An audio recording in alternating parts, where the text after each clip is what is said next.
Última hora, Caracol Radio. 7:01 a.m. Bienvenidos a Última Hora Caracol. Aquí están las noticias. Mucha atención porque el ministro de Defensa, Pedro Sánchez, aseguró a Caracol Radio que es totalmente falso que se va a salir de su cargo para volver a la Fuerza Aeroespacial Colombiana. Información que amplía José David Rodríguez.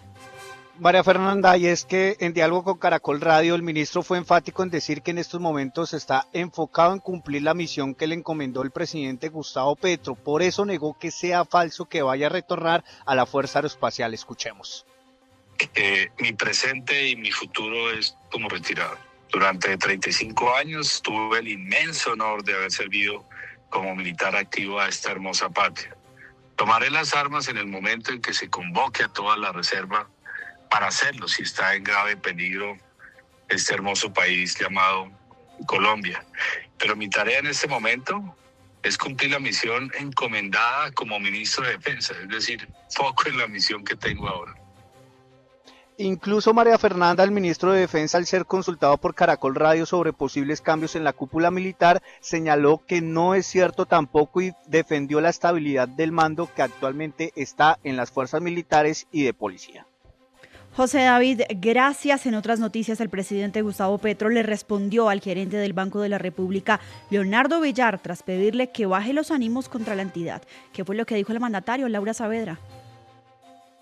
Le respondió de la misma manera María Fernanda pidiéndole que baje los ánimos contra el pueblo colombiano y volvió a repetir de que es una agresión subir la tasa de interés de la manera que lo ha hecho y lo llamó como el protagonista de la política económica del expresidente Iván Duque, al que asegura que le ayudó a hacer con el ministro de Hacienda Alberto Carrasquilla. El presidente dijo que esta política elevó de manera sustancial el hambre en Colombia y empobrecieron a la población colombiana, por lo cual le pidió que baje los ánimos contra el pueblo y no insulte y se burle de los millones de madres que trabajan por dar comida a sus hijos. Finalmente, el presidente le pidió que coordine la política económica con el gobierno, como lo ordena la Constitución, y priorice el empleo y la producción, sobre todo de alimentos, para bajar la tasa de inflación y hacer crecer la riqueza nacional. Laura, gracias. Y en noticias económicas, el Fondo Monetario Internacional restableció las relaciones con Venezuela. Eddie Mosquera. La decisión del FMI se basa en las opiniones de los miembros del organismo que estiman que el trato con Venezuela se puede normalizar y por ello se retoman las relaciones, esto con el gobierno que preside Delcy Rodríguez como presidenta interina. El reconocimiento del gobierno de Rodríguez abre primero un camino a que el FMI comience la recopilación formal de datos económicos y pueda ofrecer apoyo financiero al gobierno en caso de que Venezuela lo solicite. Ahora, a esta medida también se suma algo clave y es que se espera que el Banco Mundial tome la misma decisión y así se abrirían nuevas líneas de crédito para Venezuela. Le dejo el dato: las relaciones entre el FMI y Venezuela se rompieron en marzo del 2019 como crítica al control del chavismo sobre la rama judicial, legislativa y ejecutiva. En noticias judiciales, Jorge Colmenares arremetió contra la Fiscalía, esto tras declarar inocentes en última instancia a Laura Moreno y Jessy Quintero por el sonado caso Colmenares. Mariana Quintero. En la Corte Suprema de Justicia, Jorge Colmenares, hermano de Luis Andrés Colmenares, asegura que en el caso de su hermano hubo una falla total por parte de la Fiscalía General de la Nación. También recordó el primer fiscal que revisó el caso, quien quiso archivarlo y luego hubo varios cambios de fiscales en este proceso. Es una falla total en la Fiscalía General de la Nación, en el mal proceder de algunos fiscales. Es de recordar que desde el día 1 el primer fiscal que recibió el proceso, mi hermano, quiso archivarlo. Además aseguró que a pesar de que no hay condenas, como familia tienen tranquilidad de que han luchado por saber la verdad y reitera que su hermano fue asesinado hace 16 años.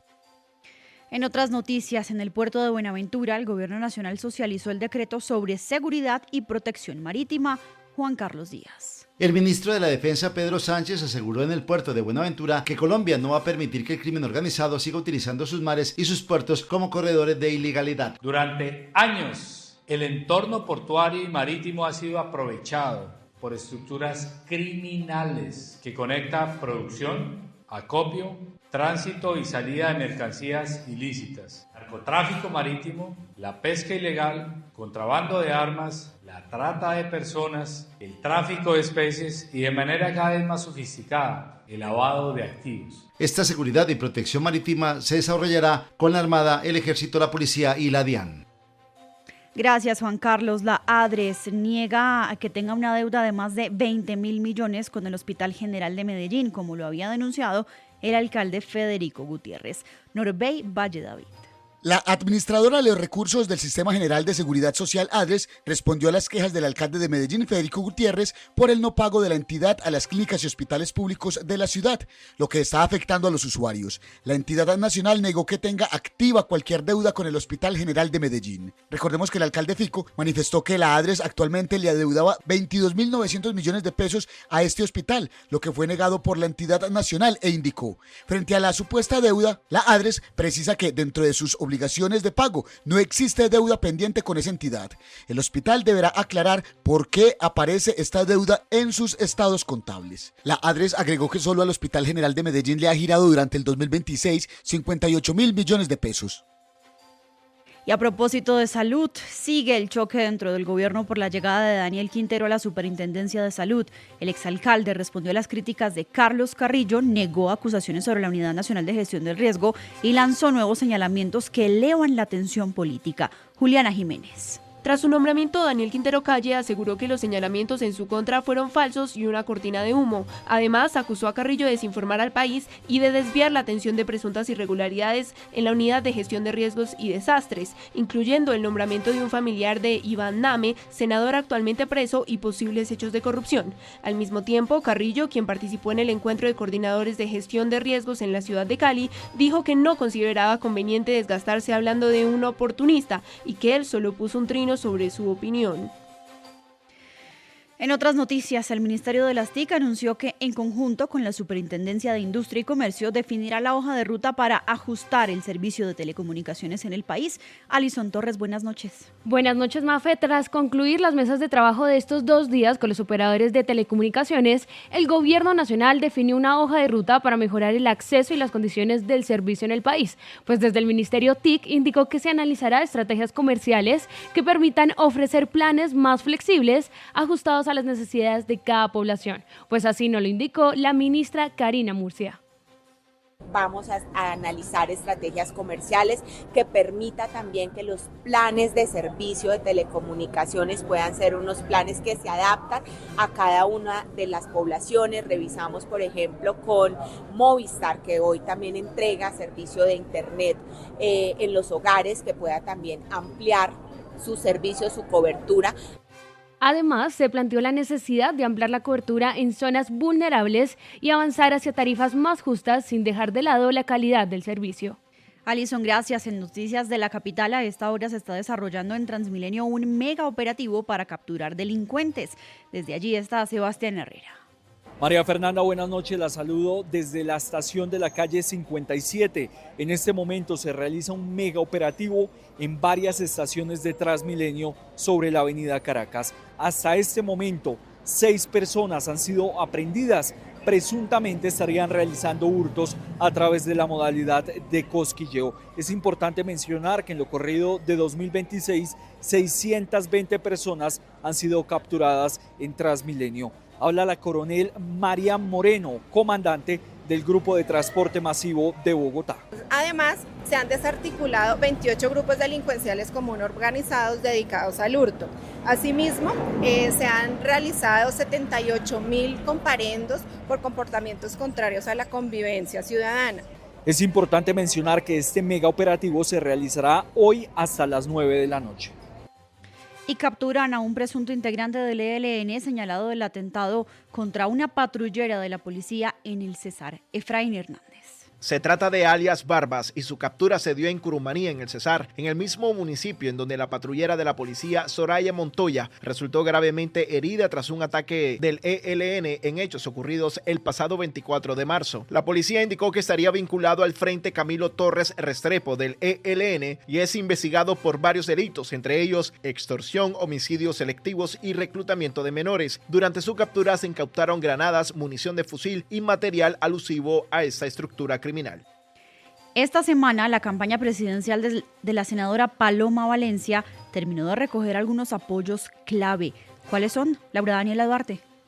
La campaña presidencial de la senadora Paloma Valencia ha terminado de recoger apoyos muy importantes esta semana. Fichas de los partidos tradicionales que llegaron a esa campaña. En el verde, las mayorías están con Iván Cepeda, pero Catherine Miranda, representante a la Cámara, llegó oficialmente a esa campaña. En el Partido Conservador, ayer miércoles hubo una reunión clave y por unanimidad toda la colectividad decidió respaldarla. En el partido de la U, la bancada también está con Paloma y muy importante la foto que se tomó la senadora Norma Hurtado con ella. En el Partido Liberal, María Paz Gaviria, hija del expresidente César Gaviria, está también en esa campaña. En Cambio Radical, ayer hubo una reunión que no terminó muy bien. Se sabe que el sector cercano a Enrique Vargas Lleras quería llegar a esa campaña, pero por propuestas, según fuentes de Fuachar, habrían terminado dando la independencia a la colectividad y que puedan también respaldar incluso a Abelardo de la Espriella. Laura, gracias. Nuevamente el presidente Gustavo Petro volvió a señalar que el exgerente de Cosalud, Jaime González, debería enfrentar una investigación penal por el delito de usar recursos públicos de la salud para su pecunio. Dijo que esta acción la realizó presuntamente en complicidad con miembros de la junta directiva de la entidad, pronunciamiento que acaba de hacer el presidente Gustavo Petro a través de su cuenta de X. Y en temas políticos también, el presidente de la Cámara, Julián López, pidió audiencia pública para revisar el alcantarillado en Palmira, esto en el Valle del Cauca. Lanzó duras críticas en la gobernación por retrasos en el proyecto Jimmy Ávila. Durante la sesión adelantada en la Comisión Primera de la Cámara de Representantes, Julián López cuestionó a la gobernadora del Valle, Dilian Francisca Toro, por el pago de más de 1.300 millones de pesos a un contratista con apenas el 30% en ejecución y más de 200 observaciones sin resolver. Yo le digo a Dilian que sea seria. Ella le acaba de pagar 1.350 millones de pesos a un contratista que solamente entrega el 30% de un proyecto. Esto no lo podemos permitir. El congresista insistió en que el proyecto es clave para el saneamiento básico en las comunidades como Rosso, La Torre y La Acequia, y por eso pidió priorizar la ciudadanía sobre los intereses políticos. Recordemos también que hoy hubo un giro en el caso de la Unidad Nacional de Gestión del Riesgo porque Olmedo López, exdirector de esa entidad, desistió del preacuerdo y decidió aceptar cargos y más bien someterse a una sentencia anticipada por los hechos de corrupción en la adquisición con sobrecostos de los carrotanques grandes y pequeños. Eso quiere decir que pagará más años de cárcel. Y en Noticias del Mundo, Estados Unidos anunció el endurecimiento de su política de visados para América Latina. ¿Qué medidas cambian, Eddie Mosquera? Mafe, la medida esencial es evitar los riesgos para Estados Unidos, es decir, el Departamento de Estado tomará la decisión de cancelar o negar directamente los visados de quienes consideren que dejan en riesgo la seguridad de los Estados Unidos. Se explica que van a negar la capacidad de potencias adversarias de poseer o controlar activos vitales o amenazar la prosperidad de Estados Unidos desde la región. Por ello es que la medida toca particularmente a América Latina. Entonces, incluso si alguien ya tiene la visa, se la pueden quitar de inmediato bajo esta decisión, esta medida que ya afecta a 26 personas, de las cuales no se conocen identidades o siquiera sus nacionalidades. El caso más sonado por esta línea de estas restricciones lo tuvimos nosotros con el retiro de la visa del presidente Gustavo Petro, luego de que participara, recordemos, en una manifestación en las calles de Nueva York. Falta ver si esta medida comenzará a tocar funcionarios de la región. Toda la información de Caracol Radio también en tu celular. Síguenos en redes sociales como @Caracol Radio y visita www.caracol.com.co.